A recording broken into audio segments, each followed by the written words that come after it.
Hello again, and welcome back to the channel. Today, I have a question for you. What is the scariest game ever made? Amnesia? Silent Hill?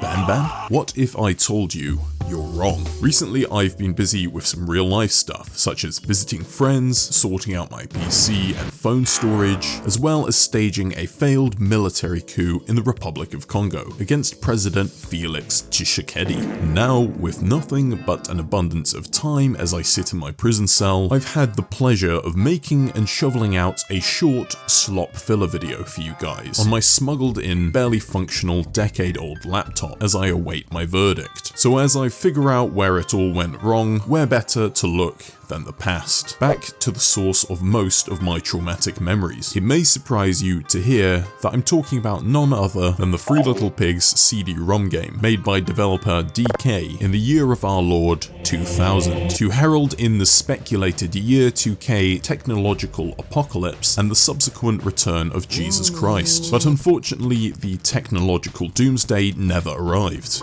and God forsook us by leaving us with the means to play this fever dream nightmare. So what makes this game so creepy? Well, to answer that question in a convoluted way, you may have noticed one key element missing from the cover of this game. We have our titular Three Little Pigs and this eerie looking scarecrow fella, but surprisingly, no wolf.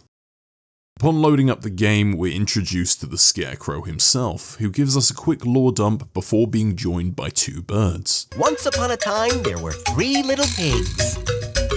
I know them! I know them! I know where they are! Do you mind? Once upon a time, there were three little pigs and a big bad wolf. I know him! I know him! I know where he is! Shut the fuck up, you nasty bitch. I don't know how to fucking jump on my cell, you little nasty ass. By the way, yes, that is a Bandicam logo, the scuffed Windows Vista laptop, and copy of the Three Little Pigs game, which I bribed a guard to smuggle into my cell, aren't compatible with my usual recording software. So Bandicam it is. You know what, I'm just gonna zoom in and hide that. But back to what I was talking about. You're offered a lot of choice in this game, and here's where you make your first. Fittingly, the blue pill bird takes you to the Three Little Pigs, but clicking the red pill bird shows you just how deep the rabbit hole goes by introducing you to the wolf. For now, we're going to go with the blue bird. Here we meet our pigs and get to listen to perhaps one of the best bops in video game history. 1, 2, 3, 3 pigs are we, off to see what lies beyond the hill. The game continues on as you'd expect, as you guide the three low IQ heroes through some basic puzzles, such as building a Minecraft house and crossing a meter-wide stream. Exiting back out to the Scarecrow, however, once again gives us the choice to follow the red bird, so we swallow the red pill as he takes us to the notorious wolf. This bit is one of the creepier parts, so I'm just going to let it play out. Let's see if the wolf is there! He lives in his den in the forest. Come with me if you dare!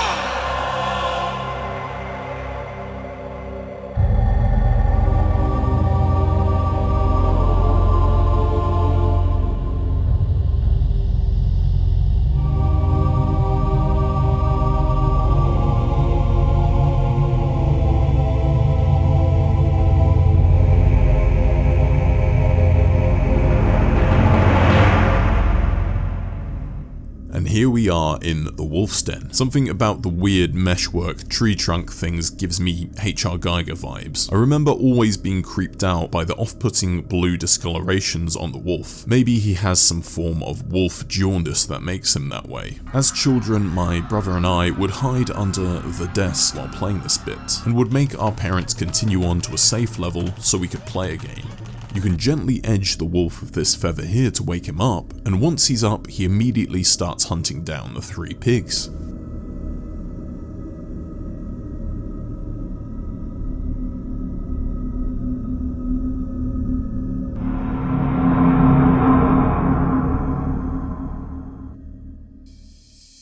So with the wolf rapidly approaching our location, it's time for night. There are a few activities and mini-games you can play at night, and all of them have a very bizarre atmosphere to them, especially as a kid. Again, I'm just going to let some of these moments play out so you can see just how eerie they are.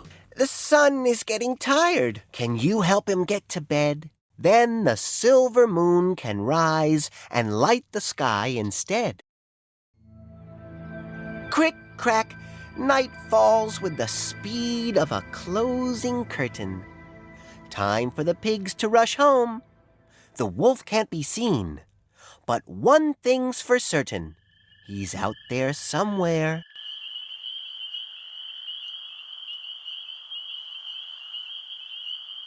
Touch the twinkling stars on high and watch the fireworks fill the sky. Beware the wolf, I'm sure you know.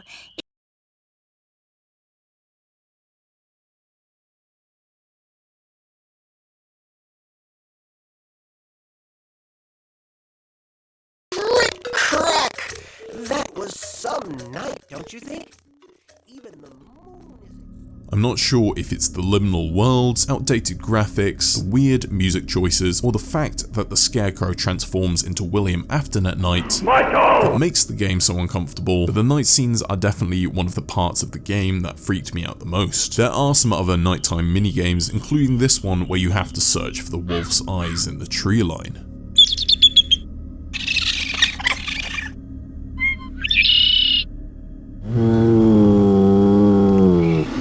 There's nothing like a good jump scare in a game made for 4-year-olds. There's nothing like a good jump scare.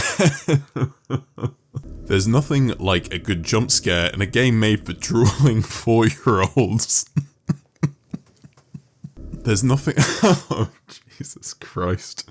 There's nothing like a good jump scare in a game made for drooling... I can't do it.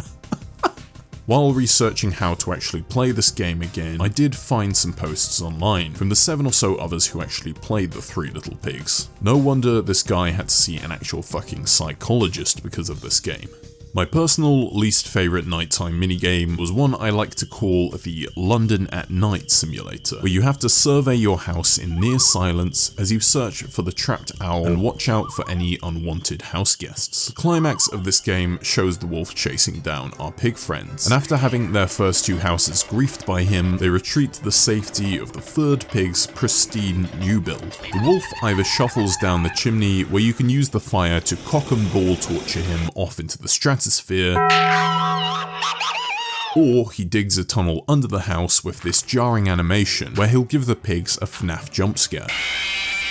Or, if you're enough of a pro gamer, you can trap his head in a washing machine and kill him in a brutal freak accident. Actually, wait, that gives me an idea.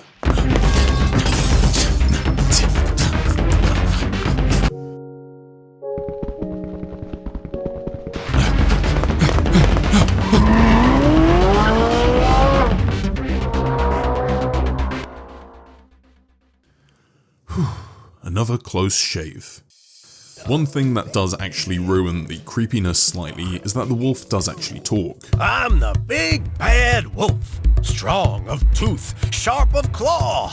No one defies me, I lay down the law. I get the sense that if I revealed that earlier, it would have reduced some of the creepy aspects of the game, especially as he speaks in an overblown, cartoonish voice. Big and bad just doesn't seem to pay. Not a crumb in my cupboard, not a sausage, not a bone. Without friends, without fun, without dinner. All alone. Absolutely terrible. Anyway, that's all the time I have for today. I have to go now and get back to playing Darktide on my epic gaming rig.